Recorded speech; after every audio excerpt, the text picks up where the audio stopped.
that microphone. That was working. Yeah, it's recording. Yay! All right. Did we want to pause it and see how it sounds first? Well, I'm like watching it, so I can see yeah. I can see the spikes. So I forgot you could see the spikes on it. Yeah. So I'll just maybe Adjust. Actually, yours. that's not bad. Is yours good? I think mine's okay. Okay. But I will play it back. Sure. Sometime. The cool thing about the lapel mics is like I'll play it back and we don't have to like adjust to where we're sitting. That is also true. Yay, it's saved. If I get in a wild hair because we decided to record tonight in our basement, I can go do the laundry and still have the mic on. And, I don't think we'll have as much trouble with like the water heater. I don't think we will. We'll see when it kicks on.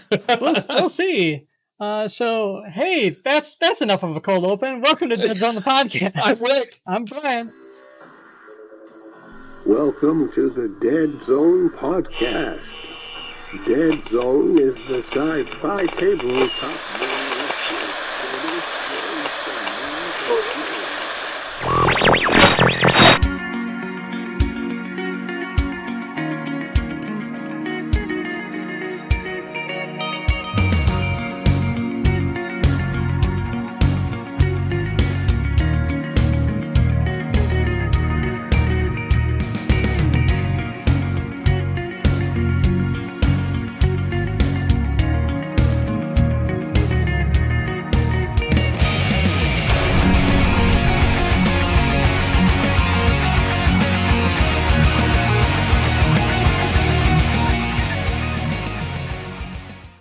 And we're playing around with some audio equipment today. Playing around with some audio equipment, new audio equipment. We also looked at doing a battle report, intro battle report in my basin where we already have the scenery and everything set up. Yeah. Because one of the great things about going to Thunderforge Studios is we have a really good mic setup. And he's got tables and everything for us to do bat reps, which at some point we probably should. Right. But the whole hauling all of our scenery over there and then packing it all up, this was just quicker and easier. Because I actually set up everything last night. Yeah. and camera setup too. Like yep. And no, this worked out great. And but yeah, so it's all part of us looking to improve the show, finding out new ways that we can record. Yes. And get some content and play. to you guys. Yes. And play some games. Play some games. That's the important part. Yeah. Because we don't, unfortunately, I mean, you have a crew down in your area. Yeah. I have some guys around here. And it's very far and few, but the two of us actually get to play. Right. Yeah, the one game we did at Upkeep and Howl was kind of the first in a while. In a very long time. Rachel had a blast with that, by the way. Yeah, we'll need to do it again. Yes. We just have to figure out timing. Because it's funny because like this already starts the busy season for me. Right. Because of school. Yeah. And now I have a senior. Yeah. Wow. That'll do it. But other fun things are afoot with Mantic as well. Oh man. Yeah. So full disclosure, we're recording this fairly early in the month. So yes. So some of this is probably going to be old news by the time it gets to you guys. So recently, Mantic had come out and said that they had interest in bringing back Warpath. Yes. Now, for those that are unfamiliar, Warpath, not only is representative of the universe that's Deadzone and Firefight and Dreadball and Starsight, like all these awesome games. All of it takes place in the Warpath universe. Yep. And but Warpath was kind of their big battle level game where you had nice big massive tables, 4x6, buckets and buckets of guys, some of them on movement trays at one point. Yep. And it's gone through a couple of iterations. Yes. Throughout its life cycle, and this latest one is probably an even bigger change than some of those other editions. is that they proposed making it at kind of an epic scale, as it's called. So those unfamiliar, So Epic goes, is that start at 8mm and go up to 15mm? You know, It's somewhere in there. I never had a good handle on the exact measurements. Okay. But yeah, we're talking very tiny people. Very tiny. Like the size, the 'cause size of your fingernail, tiny people. So actually, if you look at a Strider, and if you look at the images, the printed Strider for Warpath goes up to about the knee of an actual Strider. Right. And that's a Strider, so it's definitely bigger than your soldiers. It does look really cute. You would be the one to think that's cute. It looks awesome and cute. Like they captured the detail. Oh, the detail's phenomenal. On that model, considering how tall it is very impressive. Full disclosure there. But yeah, so now the thing with it, with this announcement, is that there have been whispers from other companies of bringing back a very similar game. And they did. And so, the Warhammer 40K universe is getting their epic scale game back in play. Which I'm wondering if it's truly just getting it back in play, because they have, what's it called? The Horus Heresy? Not Horus Heresy. Well, it's part of Horus Heresy, but it's the 30K? I can't remember what it's called. It doesn't really matter. We don't really play those games. Exactly. It doesn't really matter. But they have an epic scale of their Titans. Okay. Yeah. The I know what you're talking about. At least we know what we're talking about. Yeah. But they already have that. That's still an active system. So really the epic scale that 40K is going to get there in that same round. So they've already got it. Possibly. With the plan of having them. See it hurt the mic. I was gonna say, like, you know what? The other thing that's kind of nice is when you're pounding on the table there, it doesn't pop the mic like it usually does. Yeah.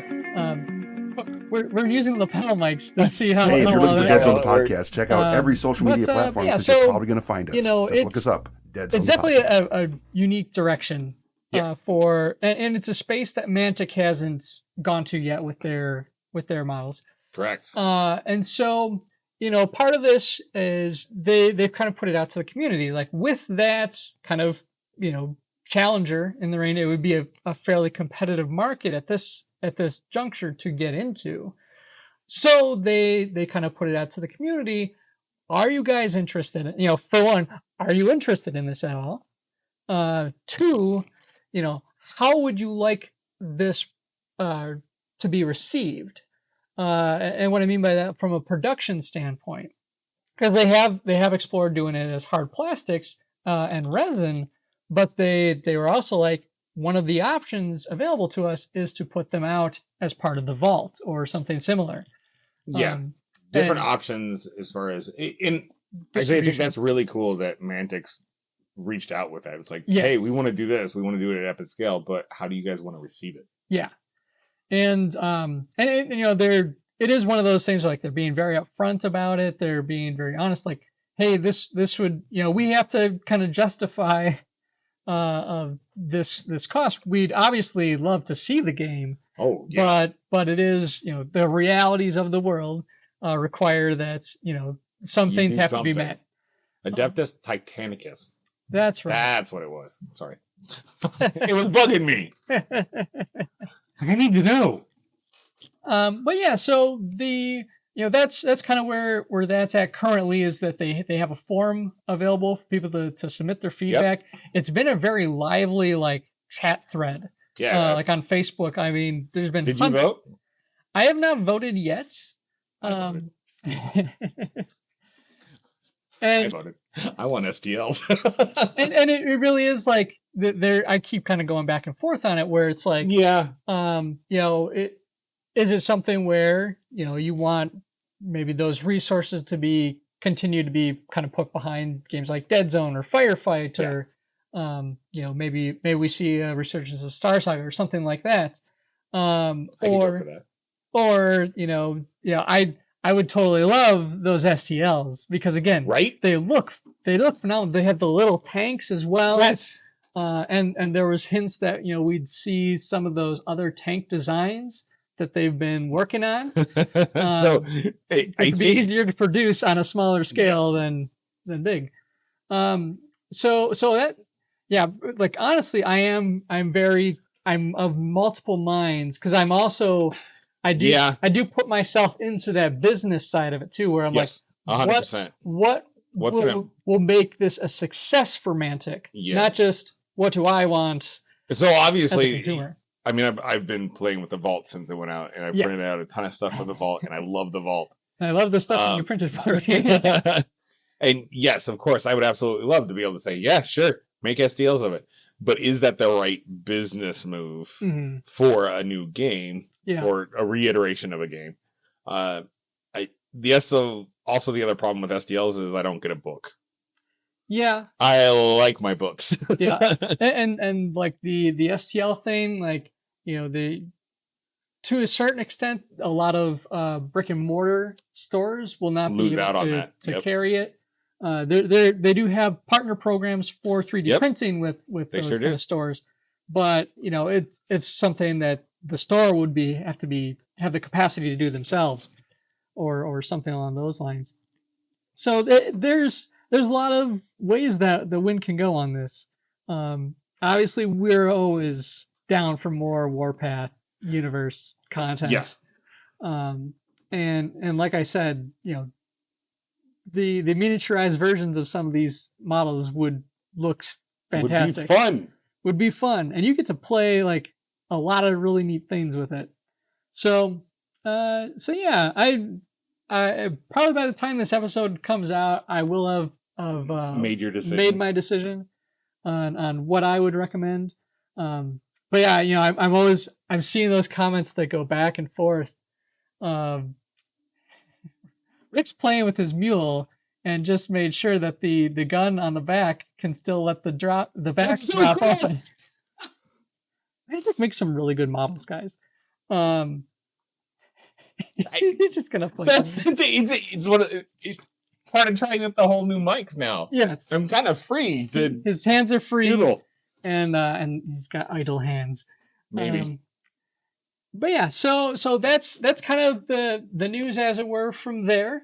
As we know more and find out more, maybe hear about what kind of the decision is. I'm not sure how long they're actually keeping that poll open. But at some point, I imagine they're going to decide. It's like, okay, we've heard enough, and let's move forward. Let's move forward. Let's make that call, because at some point you gotta start production or not, move on to other things. Ultimately, and they did. I should also say they did actually post the first draft of the rules. Online, so people could check it out. They did a free set of the rules. Yep. Which I looked through them. I didn't see anything that was declaring like, oh no, I can't play this. Right. I haven't had a chance to actually jump all the way into them, but I will. So, would you say, Rick, with the scale, you couldn't quite use like BattleTech scenery for it? Because BattleTech, they'd be really tall up next to those doors and windows. They would be. So that was another consideration in my head. It's like, oh, like what kind of multi-purpose terrain could you use? Yeah. But yeah, and so this would be a little bit of a pivot from some of the other Warpath stuff, because we've been in this space of the 28 millimeter, where all these models that you can get transfer between all of the games. Yeah. In a very seamless fashion. Much like you can put that model together in a seamless fashion over there, Rick. Yeah, pretty much. We'll have to take a picture of Rick working on his model as we're recording. Well, again, it's the new mic test. So, like when we record at the studio, we have headphones on, and the mic is in front of us, and we're very we kind of figure out where we're at. Yeah, we kind of have to.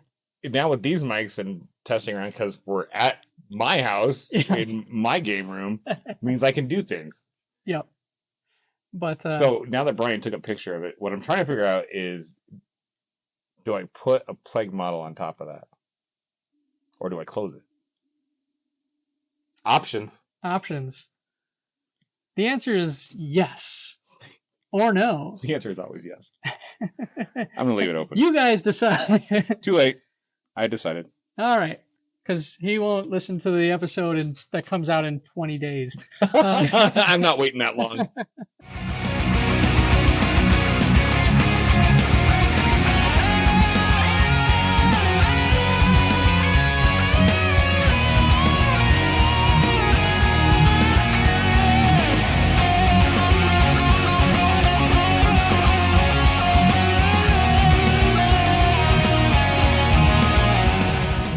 Hey there, I'm Bryan.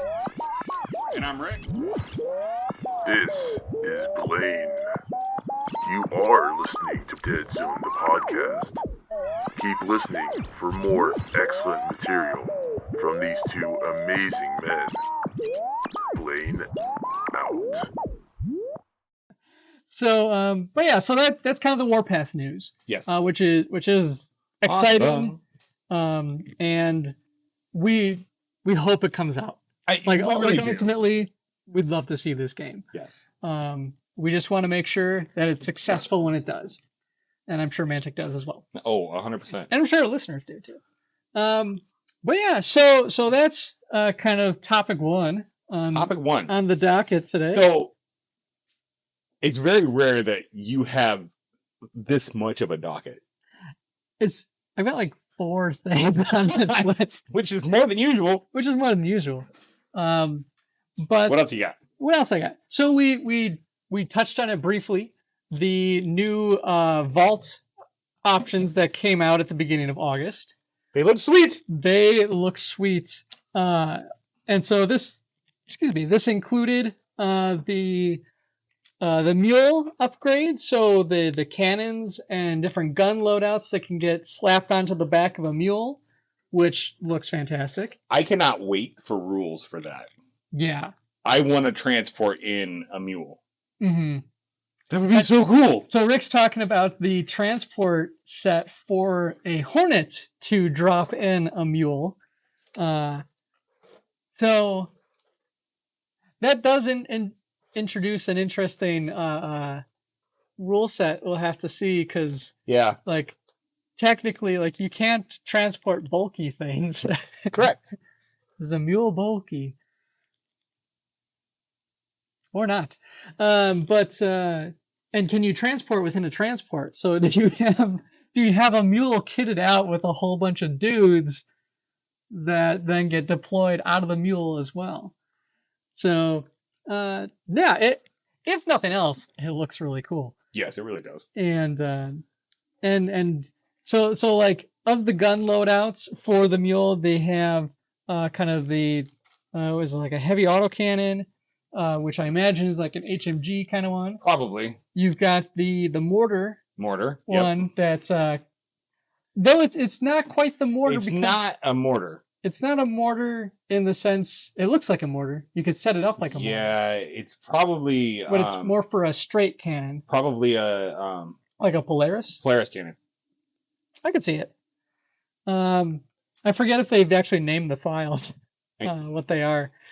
But I could look that up real quick. He could. Because I also have access to the vault. Because that's the thing. Yeah. And mule turret. So we have autocannon, which is the machine gun one. Yep. We have cannon, which is the cannon one. I'm being very specific here.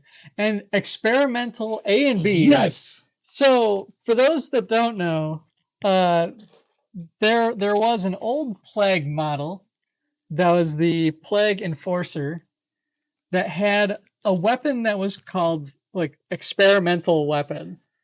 And basically what would happen is you'd like roll on this little chart, and like the weapon could explode in the guy's hand, or it could create other random effects. And so that can now be put on a mule. It's so cool. So and there's 2 kind of variants of it. One that looks like it's more kind of vertically standing, and one that's more horizontally standing.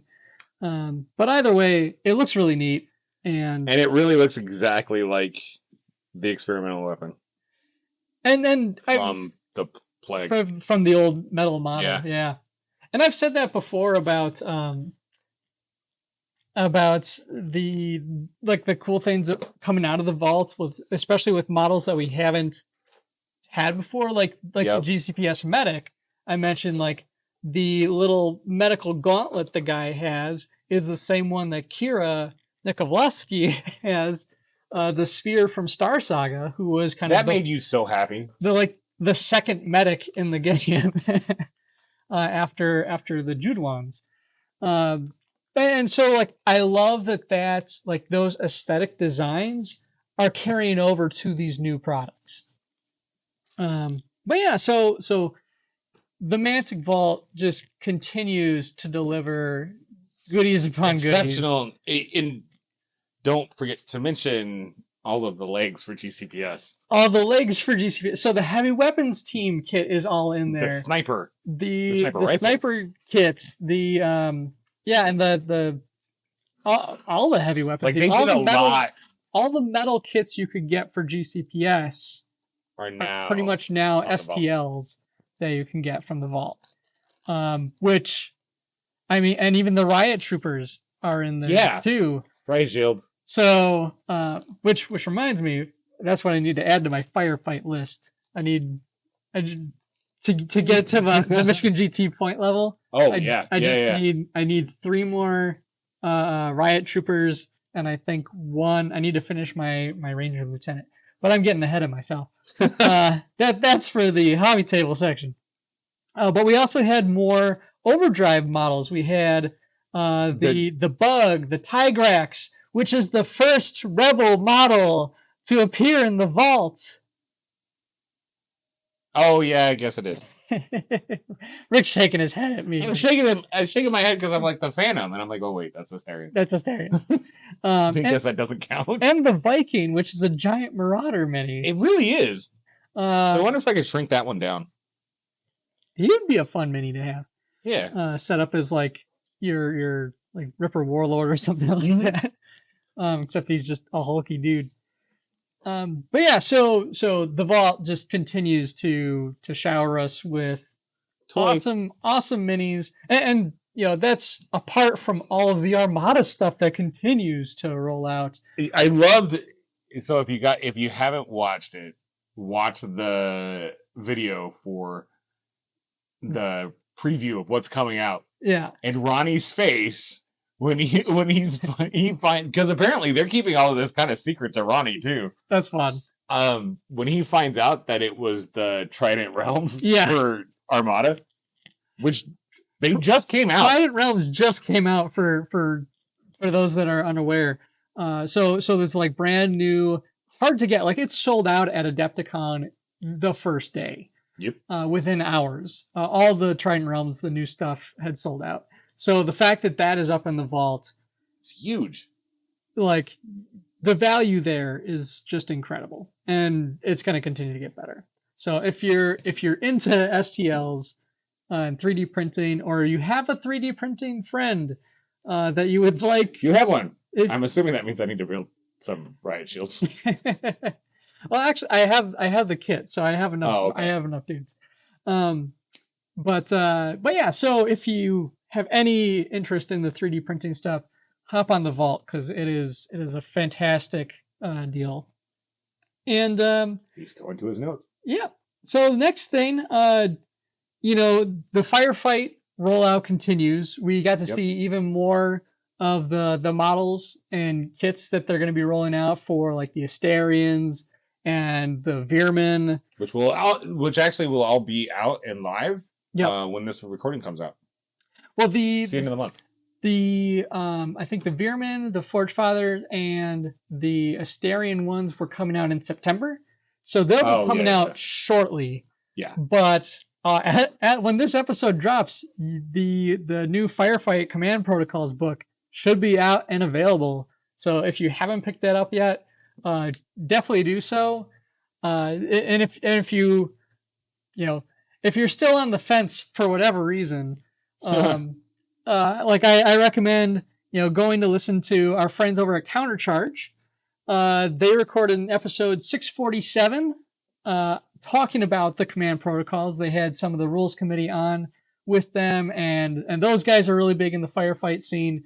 Not only, they obviously over 600 episodes of Kings of War content is nothing to shake a stick at. No, it's really not. But they have been expanding into firefight, which we love to hear.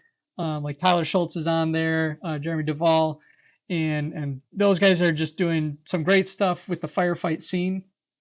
And it's great to hear the game is kind of starting to catch on. Like my group down in the Lower East of Michigan, they are starting to really get into firefight. And I've got a few guys here in the Lansing area that are actually, I got a couple new players that are really super into it. Yeah.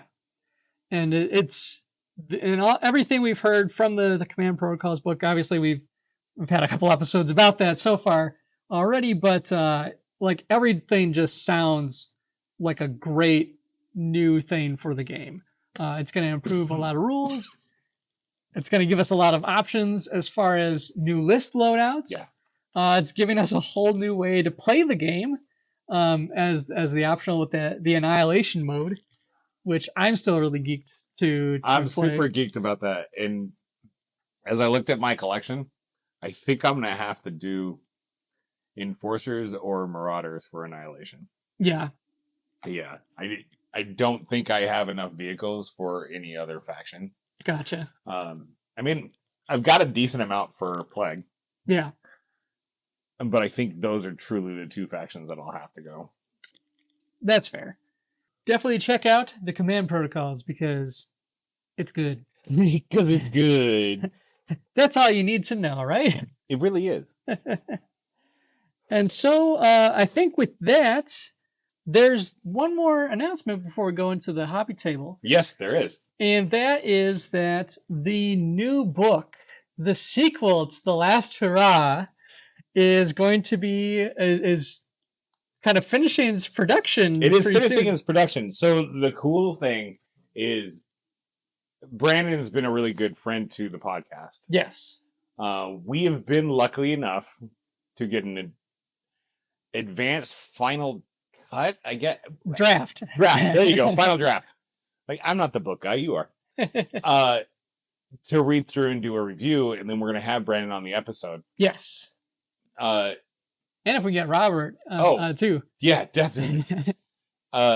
So yeah, it was super exciting that he reached out to us for one. Yeah. And then sending us this final draft. It's been awesome. This is one of those rare occasions where I got started reading before Brian. Yeah, Brian didn't open his emails to see that it had arrived already. And I'm only like 4 chapters in. Right. But I will say that there is an amazing Dreadball event that happens in a sewers, and they're playing Dreadball Extreme. Yes. And there's also a little finally someone said that the Rebs were the bad guys. Well, I'm just saying. That sounds like propaganda to me. But so I think the comment is that's what you get for trusting those dirty Rebs, or something like that. Something like that. But I realize we may have gotten a lot of new listeners since then. So for those that are unaware, so The Last Hurrah was a book about the Dreadball game by Robert E. Waters. Came out a couple years ago, and was a really fun read. Like it does a great job of capturing the game of Dreadball. Yeah. And this whole the excitement. The excitement, this tournament scene. Rebs are featured in it. And it was a lot of fun. And we'd been kind of teased that the story was going to continue. And here we are with the final rush as the second book, continuing the story of the Last Hurrah. I think the coolest thing about both the first book and what this one is, it kind of lays more of a stage for the universe. Mm-hmm. So the first book took place in which sphere was it? Was it the third? Yeah, it was third or fourth. Third or fourth. It did jump a little bit. It jumped a little bit, but it's out there. But it was on the fringes of kind of the Dreadball scene. Yes. Until the final tournament. Yes. So. And I don't think it's going to ruin much when I say this. They go to the first sphere. That's pretty cool. So the fact that we're finally getting something that tells us about the first sphere is super exciting for me. Yeah. Because like Deadzone and a lot of those games and what they've kind of presented so far have been that kind of third sphere, fourth sphere. Yeah. The frontier. Fringes. And we've been getting closer with kind of these more cyberpunk style of go to the third edition Deadzone, like really brings it in. So maybe this could be something that happens closer into the third sphere / the second sphere, like going to that. Oh, there might be something coming that's going to wipe out all of the plague. Maybe. And it's Dreadball. It's the game. It's the Dreadball. Because I know there's a hint of a potential faction coming. Dun, dun, dun.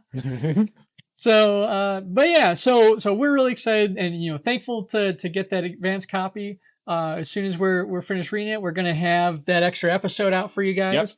Yep. And depending on the timing of that, probably come out after this episode. But hopefully not too long. Because like I said, we're recording this pretty early in the month, so we might have a chance to finish it. Maybe before the Michigan GT. We'll see. It's possible. And so with that, I think we'll pop over to the hobby table. Yay! And talk about stuff that we're working on.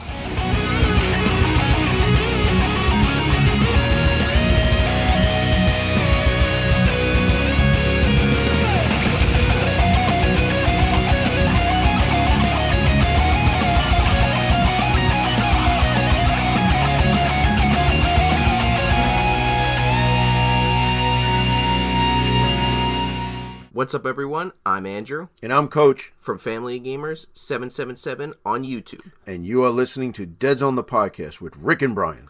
Do you think they'll be upset that our audio is better than theirs? Nah. Rick will probably just laugh it off.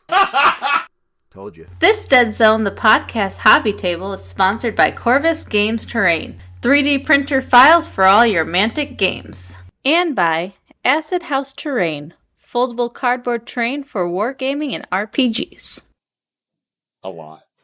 There's a lot on the hobby table. And of course, the hobby table is brought to you by Corvus Games Terrain, giving us those sweet 3D printed files for all of our Deadzone goodness. Scenery. For some amazing scenery and even some other stuff these days. Some potential vehicles. And he's, just to put that out there, he's also gearing up for a new Kickstarter. A new Kickstarter that's kind of going to be an extension of Starport.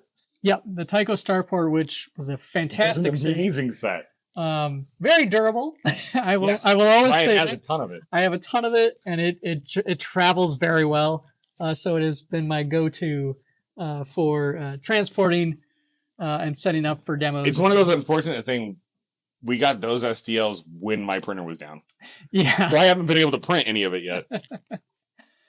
So we've got some sneak peeks there. But we also, we have a coupon code for those that are interested in Corvus Games Terrain for a 15% off, 15.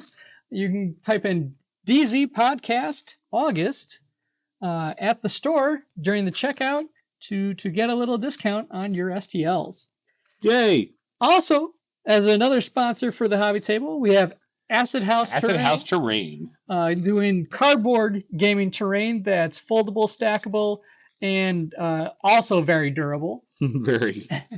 And so we've got some really great terrain from those guys, and they're also going to be sponsoring a table at the Michigan GT for Firefight. And possibly Deadzone. And probably we'll see how well it works for Deadzone. But yeah, so now into the hobby table for our part of it. What have you been working on, Rick? As he continues to tinker. I'm tinkering around while we're doing this. Literally on the table in front of you, Rick. So literally, what's on the table in front of me is a plagued out mule. A plagued out mule. The new Vault STLs. I put the machine gun on, and I left the cab open because I'm going to put a plague guy on top. And I'm just looking to see if I had an arm randomly. He's just looking through the fits box. Yeah, this is what happens when you're ADD and you get an idea. You just keep going. But the cool thing is, so it's plague. What's on the table? Obviously, so we got the 2-player starter that you're working on the Asterians and I'm working on the plague. Yes. But I threw out there what firefight army I should work on next. Yes. And Plague was the resounding winner. The community decided. It was definitely Plague. Rick was going to play Plague. And then Tyler makes a comment about 2,000 points. So my hobby has pretty much consisted of figuring out how to do 2,000 points of Plague. And I have it. That's a lot of Plague. It includes 2 Hornets and 2 Mules. And a whole bunch of zombies, and a whole bunch of ghouls, a couple striders, a bunch of leapers. A whole mess of the guys over there. Yes. 3 leaders. I'm running 3 leaders in it. Is 906 included in there? I did not put 906 in the rules. Gotcha. But I just know you printed a bunch of those guys. Yeah, I did. No, I don't have 901 in this list. But he might pop in there. I might do some adjustments to it. Sure. But that's pretty much what I've been working on is all Plague all day. To the point where I'm still working on them. And you decided to kind of go with you kind of a more, you say, serious tone as far as paint scheme? Yeah. So actually, paint scheme wise, it's actually Rachel's fault. Rachel wanted a more serious looking army. Yeah. From a Plague standpoint, where it's not necessarily goofy or bright colors. She wanted to see me do that more darker tone, like the zombies that you would potentially see in a horror movie, right? Or The Last of Us, or Resident Evil, some other kind of very grim. Yeah. She wanted that grim look, so that's what I'm working on. Gotcha. And they're the ones you had painted up for our recording earlier today. They're looking sweet. So I'm excited to see how the rest of the army turns out. It's been fun. Yeah. So what about you? What have you had on the table? So now that I've got a whole bunch of STLs for it's a few all sorts of goodies. But I've been kind of working on the Asterians as well. And I've got actually most of mine all painted up and ready to go. And I went with I think I mentioned it before that like I've always seen the Asterians as kind of fitting into this kind of Macross. Yeah. Hey, here's the test. We were wondering if we were going to get this. How's it sounding? It's not picking up. Are you serious? It's flatlined. Oh, that's so awesome. Yeah, these are some pretty decent mics All right. that we got for pretty cheap online. Anyway, that's beside the point. And but yeah, so I went with it's a very light color scheme. Okay. So it's a lot of whites, and I've been really trying to up my dry brushing game. Like that's a big component of this. So you switched to trying makeup brushes? Not or dry brushing? Not yet. Like I have one makeup brush that's gotten very like stiff and difficult. So that one's I think that one's not one for the trash. But I have like a brush that has kind of a nice kind of larger edge to it, more of an edge as opposed to a tip. Okay. And that's kind of been my dry brush side to kind of get these finer details, because the Asterian minis, the marionettes and everything, like they're very skinny models. They are. And so painting them was kind of fun. And I think I've got kind of a teal going for the marionettes. Okay. And ultimately, like my plan is to roll out. I've got blue kind of for ciphers, and kind of this other kind of red and dark color scheme for some of the black talons and stuff like that. So I've got a lot of the army list kind of plotted out in my painting head, as it were. Painting head. It's like a mind palace, but just full of paint. I did get to play around with my new speed paints a little bit from Army Painter. Right on. And how do you like those? I did like them. It was, like I said, I think in the last episode, it's kind of my first time using kind of non-contrast. Yeah, non-contrast speed paints that you kind of drop into a palette as opposed to scooping out from a bucket. Yep. And so it was a little different to play around with, but I did like what I did with them. The only downside was like the colors that I have is a very like primary color set. Yeah. And the scheme I went with the marionettes didn't have as many of those colors. But I have been doing some kind of fantasy minis that I've been like, okay, I'm going to just do this mini in all speed paints. And they turned out pretty nice. So I have had no problems with the paint itself as far as the reactivation and everything. So I'm definitely digging it, and I'm going to keep using them. And probably expanding my paints colors on that line. But yeah, so apart from that, I've also been kind of looking at, I've got so many firefight lists that are close to tournament level. Yes. So I've got a whole bunch of stuff primed, as it were. I've got some Forge Father tanks primed up. I've got my last little bit for my enforcers with jet bikes primed up. I do have to assemble my accuser yet, my flyer for enforcers for Firefight. But then on the GCPS side, I kind of mentioned earlier in the show, I'm pretty close to hitting 1,200 points. Ooh. And I've got a pretty decent 1,000-point list that gives me a nice coverage of the GCPS line. And so at 1,200 points, I'm able to just add a couple more models into that pool, and get him.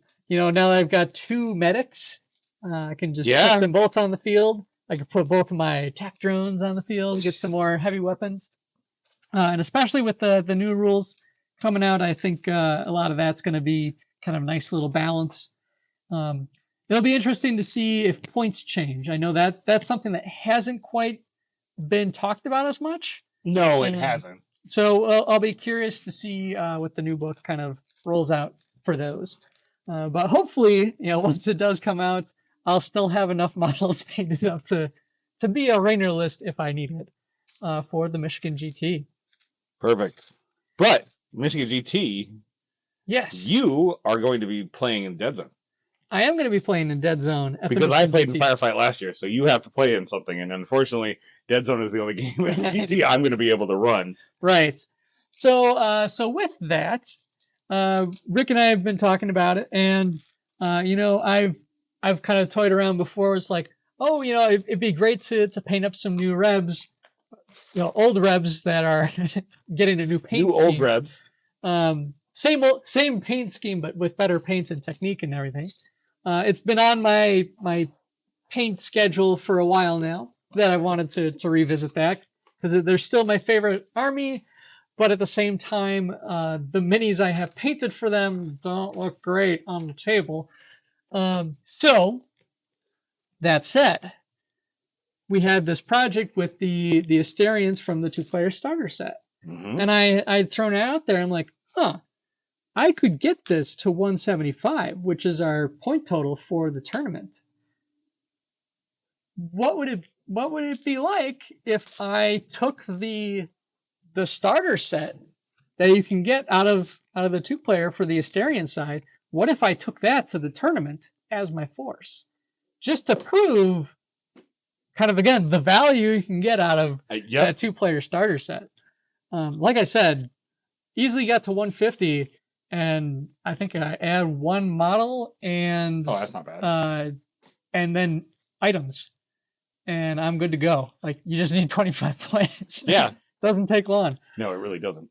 So that's what I'm going to throw out to the community, and I'll have a poll going up to see what people think. So would you like Brian to play Rebs at the Michigan GT Deadzone tournament?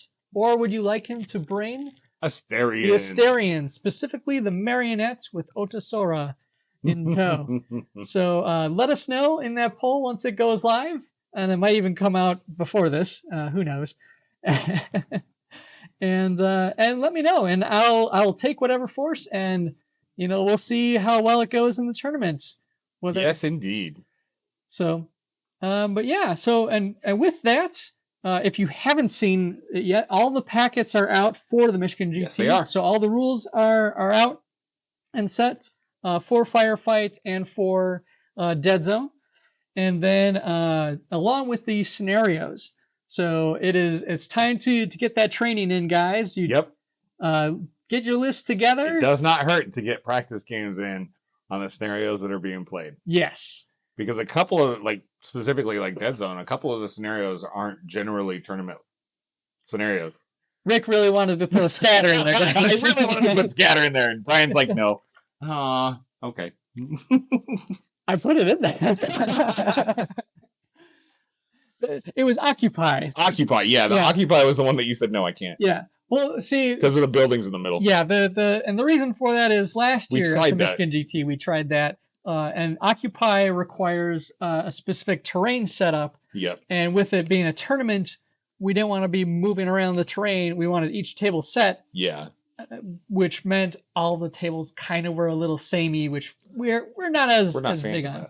we like each map to really feel unique and fun. Yeah. So that's what we'll be playing with. I need to actually. I think we'll be good on terrain. Excuse me. I think so.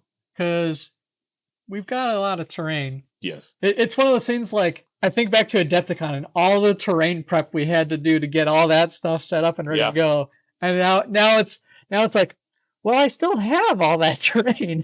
Yep. And some. So maybe it works out that my printer's not in a great spot right now. For those unaware, so our printing, 3D printing stuff is a hobby unto itself. Yes, it is. With ups, very high highs and very low lows. And those lows are usually Brian's printer's out, Rick's printer's working. Rick's printer's out, Brian's printer's working. Yeah. Because we have the same printer. Yeah. But right now, is yours working? Yeah. Yeah. Mine's actually working. That explains it. The only problem I have going on with my printer right now is Cinder hit the resin. Not the resin. She hit my spool and it snapped it. Yeah. So I just got to reload it. Yeah. Mine is doing this fun thing where I recently upgraded to an all metal extruder, a single gear one. But what's been happening is it's very tight. Like the spring that came with it is like has no give whatsoever. Ooh. And so I've got like the spring from the original plastic one in, and even that doesn't have much play. And what's happening is anytime it does any retraction, there's a chance that it bites into it too hard and creates a gap where it then doesn't feed the filament back in. So that's not a lot of fun. But I have done a thing. A friend of the show, Coach, who from FamilyOfGamers777, who is welcome to come on the show anytime you'd like to, Coach. There's the invite, Coach. You let us know, and we'll talk about whatever you want, I guess, within reason. And just to throw that out there. But he had pointed me to a technique used to really prevent clogging in the hot end, which had been a reoccurring problem for mine, where little gaps were being created from the tube. And so to clue you guys in, and I'll see about sharing the video that he had sent to me, because it was really informative, is basically to take a little bit of Bowden tube, stick it into the hot end all the way down, and then you have a little washer. In this case, you 3D print the washer before you do the cut the tube part. And so the washer sits on top of the tube, has a little flow to it to help feed the filament, and then basically you have the little gear that connects the washer or whatever you call it, the nut that connects the Bowden tube to the hot end, with the tube basically just going to the bottom of that nut then. And what you do is you basically then locked in and sealed that tube that's near the hot end from moving, which is what creates gaps and clogs. So now that, it feeds right into that little space. And a lot of people have seen great success with that, preventing clogs and stuff like that from the tube moving ever so slightly. So that part I'm happy with. that upgrade I'm happy with. So now I just have to figure out how to fix my extrusion issue. But yeah, hopefully once that's done, I'll be able to get back to 3D printing. I did, right before it stopped working, started printing off this tank because everyone was on the Wolverine tank and everything like that. Yep. So on Thingiverse, way back when, someone had designed this tank from the PC game of Dune. That's with a U-N and an E. That had special ends designed from Mantic, or designed like Mantic guns. For instance, the Polaris cannon. There's a double flamethrower. There's the heavy burst, the burst laser. All these like different gun emplacements for the turret that were Mantic themed, and so I was able to print off most of the tank except the treads.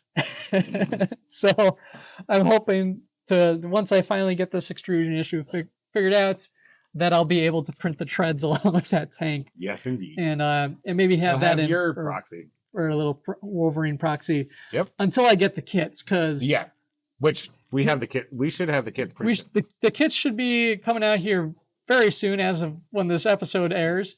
And I mean, 3 tanks at that price point. Yeah, that's pretty good. Hard plastic kits. Yep. That are nice and durable. I'm all for it. So with that, I think that about that's a wrap. Yeah. So I go back to playing with my plague. Rick just wants this show to end. He's like, Brian, wrap it up. Let's go.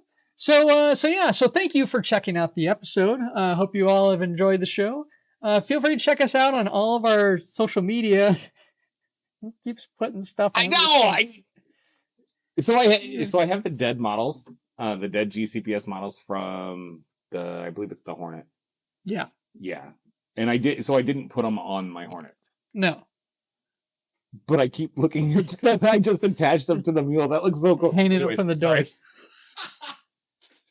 So if you guys think Rick just can't keep his mind on the show, we will go back to Thunderforge. I'm technically keeping my mind on the show. I mean, I'm playing with the Rebs. Dead Rebs. But anyway, so check us out on our social medias, and give us a like and subscribe, and we'll catch you guys next time as we gear up for the Michigan GT, which we'll probably have Jeff on. Yeah, we should probably have Jeff on, and probably a few other folks to get talk about the GT. Get the energy up for that. So yes, indeed. And again, the Michigan GT is October 6th through the 8th. Yay! I've got the numbers in front of me this time, so I don't have to edit that out in post. When Brian just starts picking random dates out of the air. It's like, yeah, no, that's not the GT. Right on. So with that, have a good night, everybody.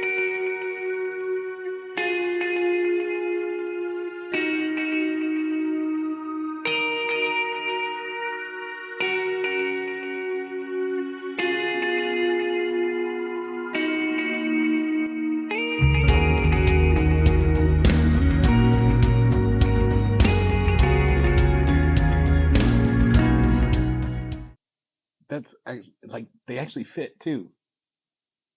Like they do. They do. I just need more of them. They hang on there.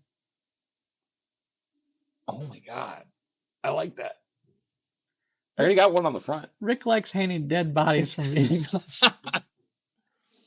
I do. I can't get the splattered laying down one There's no way I can get that on this. Put him underneath. He got caught up under the wheels. What if I did that? Hanging out of the back. What if I did that?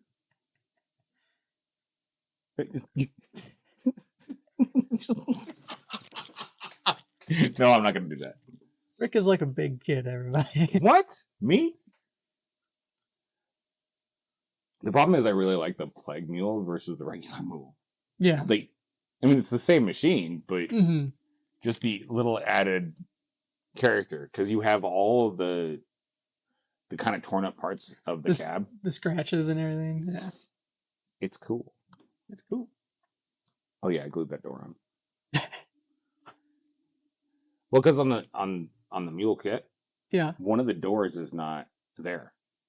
You have to glue it in. You could do a mule without a door. What? Yeah. Is it just for the... I think it's just for the Plague. It might just be for the Plague, because mine were glued in. Yeah, I think it's the right side. Yeah, it's the right side. This door is glued in. So I could have left this door open. And then you could have that body hanging out. Actually, if I had left this door open, I could have put one of the Plagues. So the cool thing about the Plague Hornet is you have the gunners. Mm-hmm. Oh, yeah. The Plague Gunners. I could have totally put a gunner in there with an HMG sticking out.